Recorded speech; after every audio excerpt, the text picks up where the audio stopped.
नमस्कार दोस्तों, आप सभी का बहुत बहुत स्वागत है हमारे चैनल उम्मीद इंडिया में। मेरा नाम लक्ष्मी पटेल है और मैं आज आपको एक ऐसे शख्स से मिलाने जा रही हूँ जो हमारे बस्तर संभाग की पहली महिला छत्तीसगढ़ शासन में मंत्री रह चुकी है। और आपको ये भी बता दें कि वे अभी वर्तमान में भारतीय जनता पार्टी की राष्ट्रीय उपाध्यक्ष भी है, जो हमारे बस्तर संभाग के लिए बहुत ही गर्व की बात है।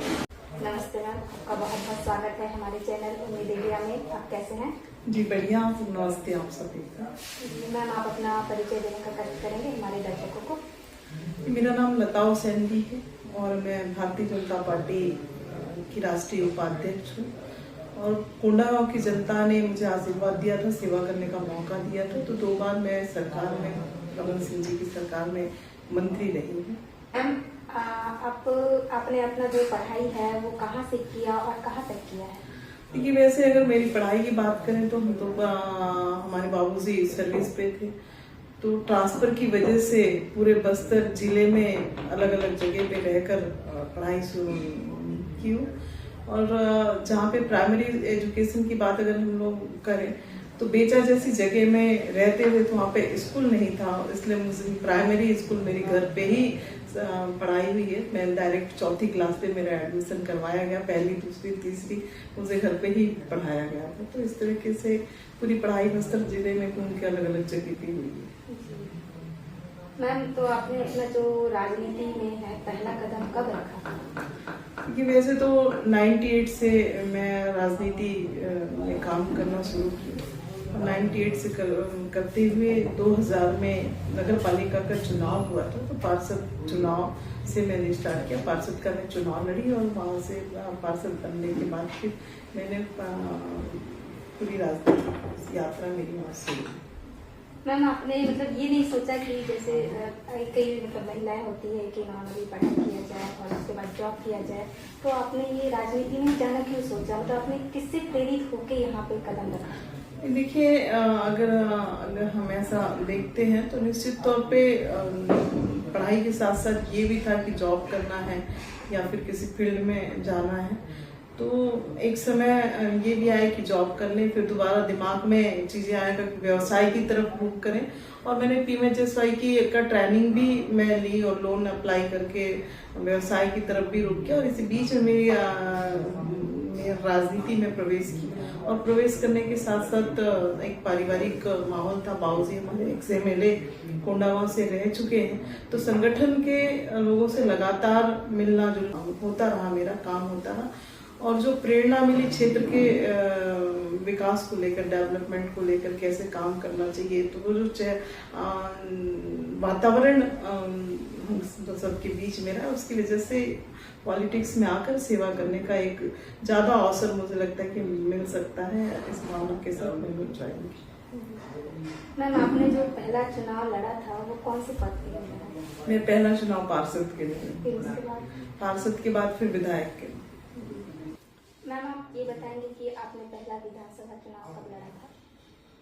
पहला विधानसभा चुनाव कोंडागांव विधानसभा से ही लड़ी थी और 2003 में जो इलेक्शन से यहाँ पे हुए थे वो चुनाव में लड़ी थी। और कोंडागांव की जनता का आशीर्वाद रहा, उन्होंने सेवा करने का मुझे मौका दिया और मैं विधायक बनी। मैम, फिर आपने विधानसभा चुनाव तो लड़ा, वहाँ पे जीत हासिल की, फिर आपने मंत्री का भी चुनाव लड़ा। देखिए, विधानसभा चुनाव लड़ने के बाद, विधायक बनने के बाद साल भर, 1.25 साल तो मैं विधायक के रूप में ही काम किया। फिर रिसफलिंग हुआ, फिर मुझे सरकार में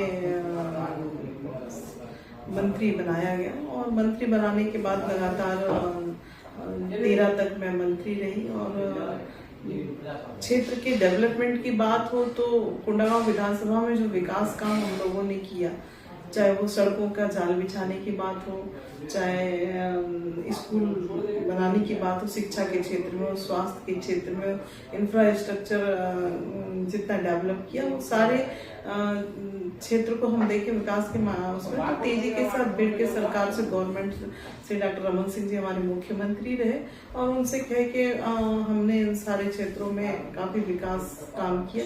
साथ में दूसरी तरफ था कि व्यक्तिगत योजनाएं भी छत्तीसगढ़ में बनाई गई ताकि लोगों का इंफ्रास्ट्रक्चर के साथ साथ व्यक्तिगत मूलक योजनाओं के आधार पे वो सामाजिक रूप से भी आर्थिक रूप से भी वो मजबूत हो और एक पैरेलल विकास के जो मायने हम देखते हैं उन पे वो छत्तीसगढ़ के वासी भी निरंतर समकक्ष विकास की दिशा पे आगे बढ़े और जो व्यक्तिगत योजनाएं बनाएंगी। सबसे पहले आप देखेंगे कि छत्तीसगढ़ में बस्तर सरगुजा जैसे क्षेत्रों में जो नमक था, नमक के लिए हमारे लोग, बस्तर के लोग, सरगुजा के लोग, छत्तीसगढ़ के लोग जिस तकलीफ का सामना करते थे, नमक महंगे वन उपज चिरौंजी है जिसको ले जाकर मार्केट में दे देते, प्याज देते थे और जितना आप चिरौंजी देते हो, 1 किलो चिरौंजी देते हो तो 1 किलो नमक व्यापारी आपको मार्केट से मिलता था। तो ये सारी तकलीफें जो छत्तीसगढ़ में थी उसको पूरा भारतीय जनता पार्टी की सरकार ने इन तकलीफों को खत्म किया। चावल नहीं मिलता था, लोग कनकी भोजन में कनकी का भात बना के खाते थे। रोज अगर मजदूरों को देखा जाता था तो रोज शाम को जब वो मजदूरी करके लौटते थे तो 1 किलो 2 किलो चावल खरीद कर प्रतिदिन वो जाते थे। तो जब से 1 रुपए किलो चावल भारतीय जनता पार्टी की सरकार में डॉक्टर रमन सिंह जी ने किया, बच्चों को पुस्तक देने की बात हो, कैसे बच्चों का एजुकेशन निरंतर चलता रहे, ड्रॉप आउट ना हो, संख्या 100% एजुकेशन हमारे बच्चे हासिल करें, इनके लिए जितनी भी स्कीमें पिछले 15 सालों में डॉक्टर रमन सिंह जी की सरकार में आप देखेंगे तो आप जो उपलब्धियां हैं निश्चित तौर पे अच्छा लगता है कि जिन कमियों को हम देखते रहे, कई गांव ऐसे रहे जहां पे हमें पैदल भी जाना पड़ा जब हम संगठन में काम कर रहे थे। सरकार में आने के बाद भी वो परिस्थितियां थी कि कई गाँव में गाड़ियां नहीं जा पाती थी।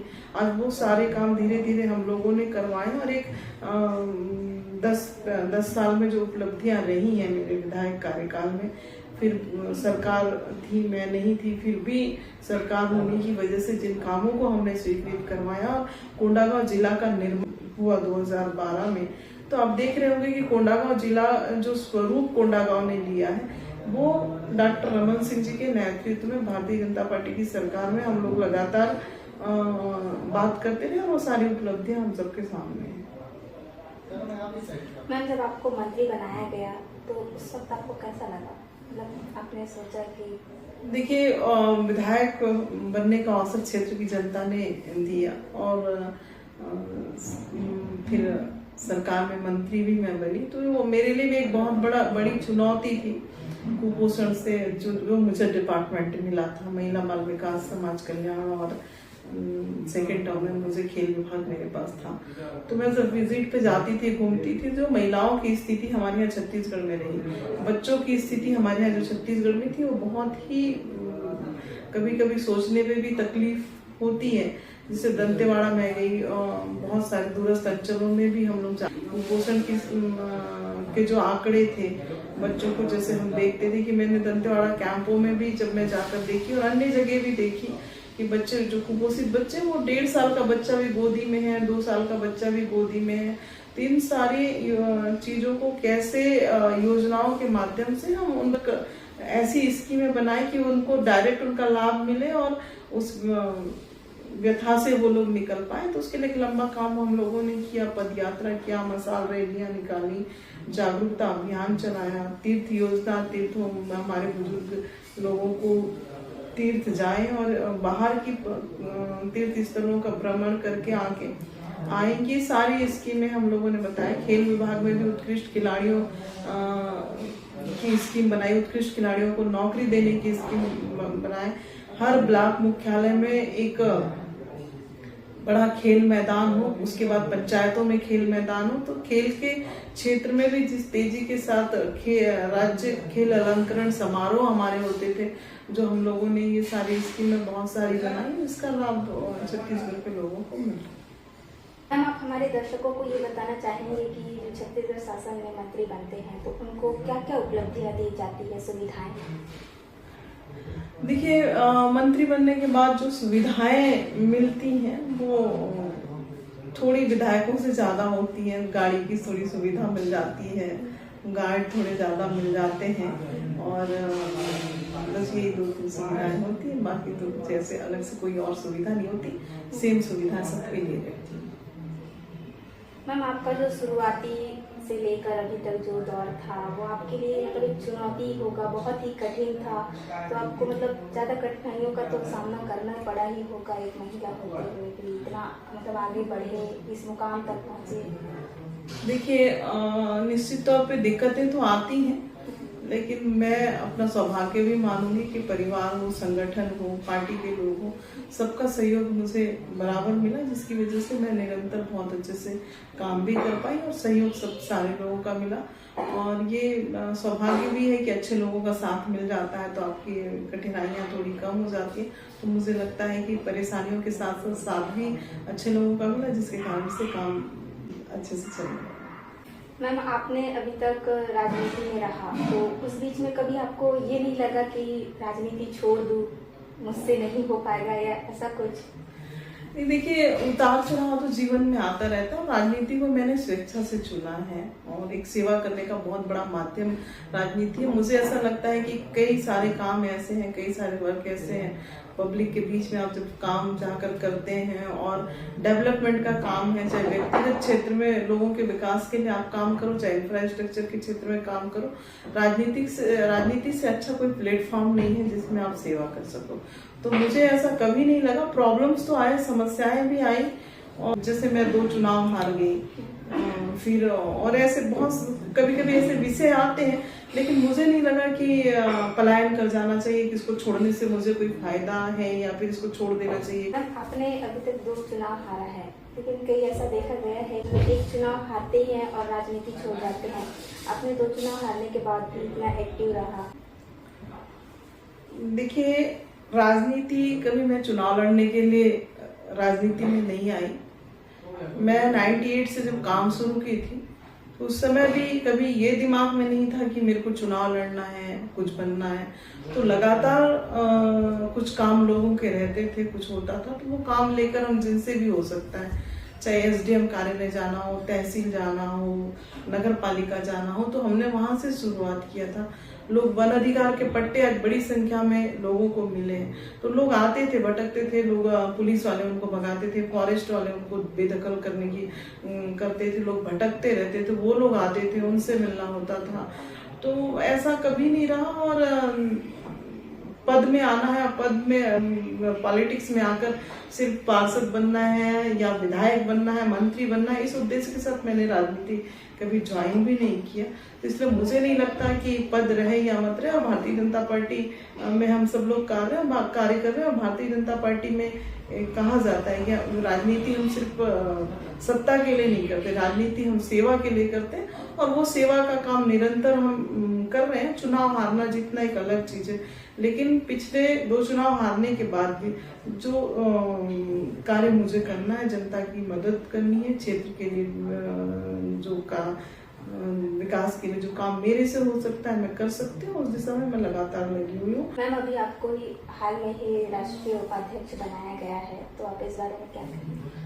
देखिए ये मेरे लिए बहुत ही गर्व का विषय है और बहुत ही जिम्मेदारी का भी विषय है। और जो राजनीतिक यात्रा मेरी शुरू हुई, निश्चित तौर पे एक ईमानदारी के साथ संगठन ने जब भी जो काम दिया तो मैंने पूरी ईमानदारी के साथ उसे करने का प्रयास किया, और उसी का परिणाम रहा कि संगठन में मुझे आज इस दायित्व का दिया गया है। तो मेरे लिए एक बहुत बड़ी चुनौती है, और मैं इस पद के साथ पूरी ईमानदारी के साथ काम करने की कोशिश करूंगी। महिलाओं के लिए क्या मोटिवेशन देना चाहेंगे? आप एक महिला हैं और यहाँ तक आप पहुँची है, तो आप क्या प्रेरित करना चाहेंगे महिलाओं को?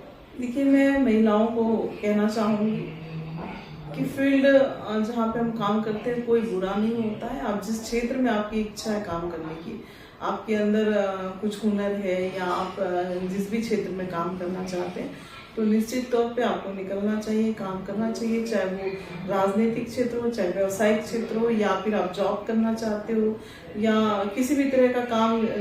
जैसे मैंने अभी एक देखा पेपर में 5-6 दिन पहले एक न्यूज आया था, मोनिका देवांगन जी का विदेश में किसी जगह पे एग्जीबिशन लग रहा है उनका पेंटिंग का। तो वो पेंटिंग घर में कभी उनकी हॉबी है, और आज उस पर इतने आगे चले गई कि उनका एग्जीबिशन सब विदेशों में एग्जीबिशन लगने में उनको आमंत्रित किया जा रहा है। तो ऐसे आपको काम करना चाहिए। मुझे लगता है कि हर महिला को, हर बहन को निकल के काम करना चाहिए और अपने अंदर जो योग्यता है, हुनर है, उसको समाज के बीच में, जनता के बीच में ले जाना चाहिए, ताकि आपको देख के भी और बहनों को भी प्रेरणा मिले और एक सशक्त समाज का निर्माण। हमारे दर्शक ये जानना चाहते हैं कि आप इतना स्ट्रगल करके यहाँ तक पहुँचे, इस मुकाम तक आए, एक महिला होके भी, तो आपने कभी शादी के बारे में नहीं सोचा था? नहीं, ऐसा कुछ हो नहीं रहा। काम करते करते कभी इस तरफ कोई ध्यान नहीं रहा। नहीं, मतलब अपने आप को पूरा समर्पित ही कर दिया है राजनीति में ही, तो अपने जीवन के लिए कुछ नहीं सोचा कि? नहीं, देखिए, सेवा ही जीवन है। आप किसी भी जगह रहते हैं तो निश्चित तौर पे समाज के लिए काम करते रहते हैं, तो यही जीवन है और मुझे नहीं लगता कि इसकी कोई। थैंक यू मैम, आपका बहुत बहुत धन्यवाद। आपने हमारा कीमती समय हमारे चैनल को दिया। नहीं, आप सभी को धन्यवाद, बल्कि आप सबके साथ बैठने का एक अवसर मिला और हमारा आपके माध्यम से हमारी बातें और लोगों तक मिली।